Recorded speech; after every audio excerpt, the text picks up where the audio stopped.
Biz indi torpaqlarımızın işğaldan azad olunması tarixlərini qürurla qeyd edirik.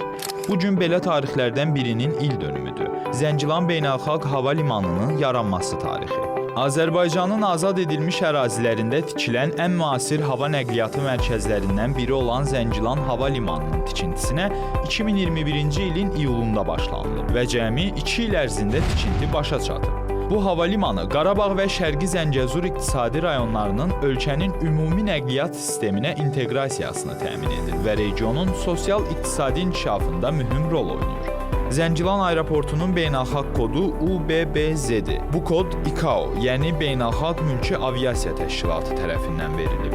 Təşkilat bütün dünya hava limanlarında təhlükəsizlik, naviqasiya və idarəetmə standartlarını müəyyənləşdirir. Hava limanı həm də IATA, yəni Beynəlxalq Hava Nəqliyyatı Assosiasiyası sisteminə daxildir. Bu qurum isə hava yolları arasında beynəlxalq əlaqələri, sərnişin və yük daşımaları tənzimləyir. Zəngilan Hava Limanının uçuş enmə zolağının uzunluğu 3000 metr, eni isə 60 metrdir. Bu göstəricilər onu ağır yük və iri sərnişin təyyarələrini qəbul edə bilən nadir hava limanlarından birinə çevirir. Perronun sahəsi 60 min kvadrat metrdir. Terminal binası isə saatda 200 sərnişinə xidmət göstərmə imkanına malikdir. Bu o deməkdir ki, hava limanı tam fəaliyyətə keçdikdə gündəlik 4-6 reysi eyni vaxtda qəbul edib yola sala bilər.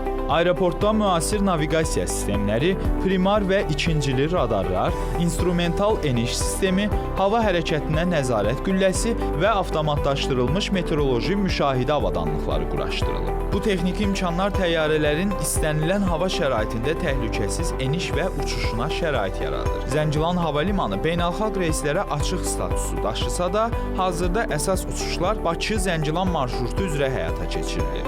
İlk mülki reys bu istiqamətdə baş tutub və uçuş müddəti təxminən 45 dəqiqə çəkir. Gələcəkdə İstanbul, Moskva və digər beynəlxalq istiqamətlərə uçuşların açılması planlaşdırılır. 2023-cü ildə Azal şirkətinin ən iri sərnişin təyyarəsi Airbus A340-500 texniki sınaq uçuşu zamanı uğurla Zəngilana eniş edib. Bu hadisə hava limanının beynəlxalq standartlara tam uyğunluğunu bir daha sübut edib. Zəngilan Beynəlxalq Hava Limanı Füzuli və Laçın hava limanları ilə birlikdə Qarabağ və Şərqi Zəngəzurun dünyaya açılan hava qapılarıdır. Bu layihə təkcə infrastruktur uğuru deyil, həm də işğaldan azad edilən torpaqlarda həyatın yenidən canlanmasının simvoludur.